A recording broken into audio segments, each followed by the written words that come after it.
Renungan Harian Katolik Jumat 21 November 2025. Rumahku adalah rumah doa. Katanya kepada mereka, ada tertulis, rumahku adalah rumah doa. Tetapi kamu menjadikannya sarang penyamun. Lukas bab 19 ayat 46. Saudara-saudara, Bait Allah adalah tempat yang suci bagi banyak orang datang untuk mempersembahkan kurban kepada Allah dan untuk mendengarkan ajaran-ajaran Tuhan sebagaimana tertulis dalam hukum Taurat. Ironisnya adalah justru Bait Allah menjadi sarang penyamun di mana orang justru berdagang dengan harga yang sangat tinggi demi keuntungan pribadi. Lebih gila lagi adalah Bait Allah justru menjadi tempat bagi musuh-musuh Yesus untuk merancang rencana jahat membunuhnya. Tuhan Yesus dalam cerita Injil hari ini mengalami perlawanan. Imam-imam kepala dan ahli-ahli Taurat serta orang-orang terkemuka dari bangsa Israel berusaha untuk membinasakan Dia. Padahal Ia melakukan hal-hal baik, yaitu mengajar orang di Bait Allah. Dengan penuh kuasa, Tuhan tetap melakukan pekerjaan-pekerjaannya sehingga banyak orang percaya, banyak orang terpikat kepadanya dan mau mendengarkan Dia. Yesus menunjukkan sikap yang tegas dan berani terhadap hal-hal yang dapat menimbulkan dosa. Sikap itu dinyatakan dengan membersihkan Bait Allah dari sarang penyamun. Yesus membersihkan Bait Allah dari sarang penyamun sebab di tempat itulah Ia berdoa dan membangun kebersamaan dengan Bapa-Nya. Yesus mengusir semua pedagang di Bait Allah. Tindakannya itu semakin memicu kemarahan para ahli Taurat dan imam-imam kepala.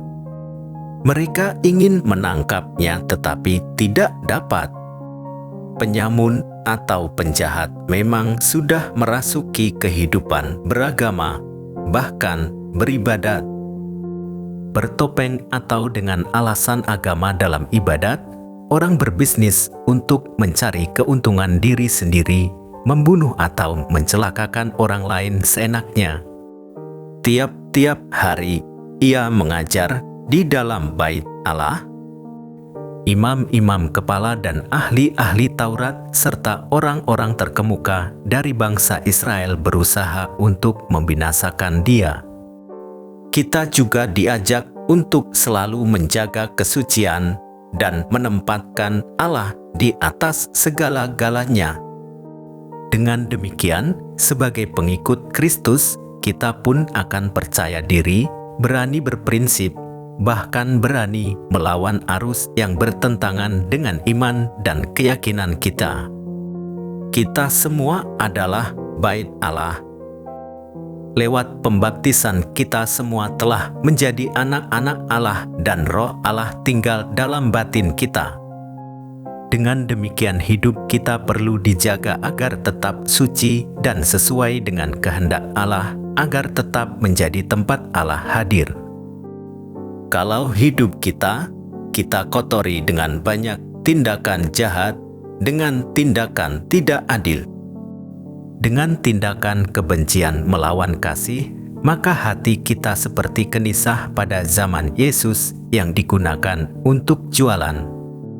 Kapan kita menjadikan rumah Tuhan menjadi sebagai sarang penyamun?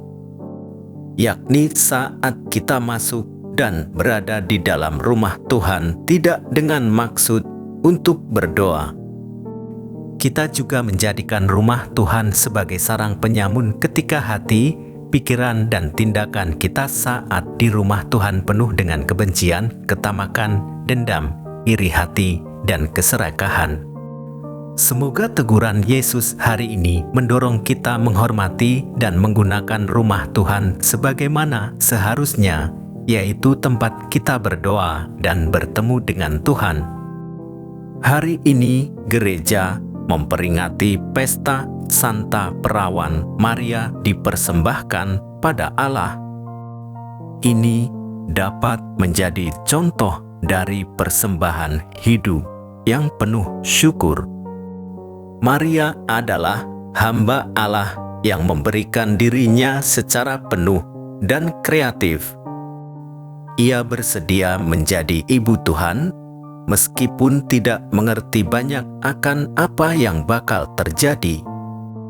Kesetiaannya menjadi ibu Tuhan mendorongnya untuk menjadi ibu yang terbaik bagi Yesus. Anugerah sebagai ibu Tuhan ia syukuri dengan ikhlas memberikan yang terbaik untuk Yesus, bahkan ketika untuk itu ia harus menderita. Allah Bapa seluruh umat manusia, santapan surgawi telah kami terima dengan penuh rasa syukur pada peringatan Santa Perawan Maria dipersembahkan kepada Allah. Maka kami mohon, perkenankanlah kami kelak mengambil bagian dalam perjamuan abadi di surga. Demikian renungan hari ini. Selamat beraktivitas. Semoga semuanya lancar, sukses, serta selamat. Tuhan memberkati.